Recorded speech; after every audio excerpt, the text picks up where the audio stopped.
Hello, how are you? I'm very well, thank you. How are you? Great, thank you. So tell me more about how you became a part of this project. So Hannah was my ultra running coach. I took up ultra running basically after my children. I've always absolutely adored running, but ultra was something that I had as a bucket list item and I'd never thought of doing. I originally signed up around the pandemic and the whole project was shelved for a couple of years. And when it finally happened, it'd been a while in the works and I'd been working with Hannah for a while and it all came together quite organically. Was there any challenging moments when you were doing this? Absolutely.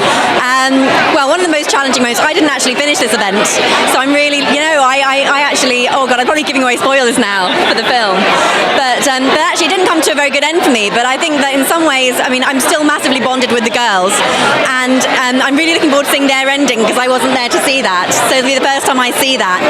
And Hannah, my coach, always kind of says that sometimes you learn way more from a race you don't finish than the races that you do. Regarding training, how long was training for you before you went to Lapland? So Hannah says that you can train for an ultramarathon on as little as 3. I did 6 sessions a week of running. I was coming at it at quite a good round because by the time that I came round to Lapland, I'd already run the Marathon des Sables and I'd run a few other ultramarathons. I did a 100k in the June before the event in August. But so I'd been consistently running ultras for about 2 years by then. But that's a very different story from many of the other girls. So for first-time runners, what advice would you give people? So I would say build up really, really slowly and get a decent coach.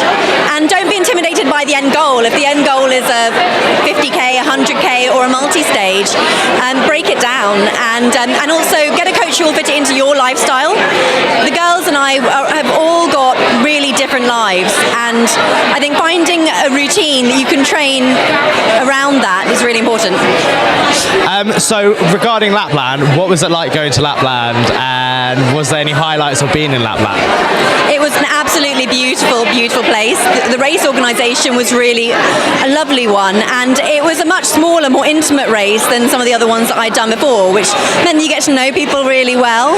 I'd never done a race that had been in such a, in a colder, I actually prefer running in the warmer climates.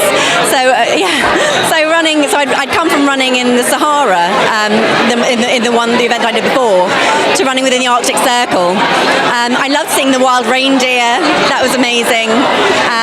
It was a really beautiful place to be. I heard that out there they eat reindeer. I heard that out there they eat reindeer. Did you get the chance to try a bit of reindeer? I did actually, yes I did, which made me feel very guilty. What does that taste like a normal burger? A bit like venison. Nice. And then more gamey than beef. And then also, if you could sum her ultra up in 3 words, how would you sum it up? Satisfying, tough, and exhilarating. And then lastly, what can we expect from you for the rest of the year? I'm running a 24-hour track race in September, my first. So a mental challenge because you don't go from A to B, the scenery doesn't change, but much less technical terrain. And I have the Comrades Ultramarathon signed up for in South Africa next year. Wow, very exotic. Well, hopefully you'll have a great night tonight and thank you so much for your time. Very much.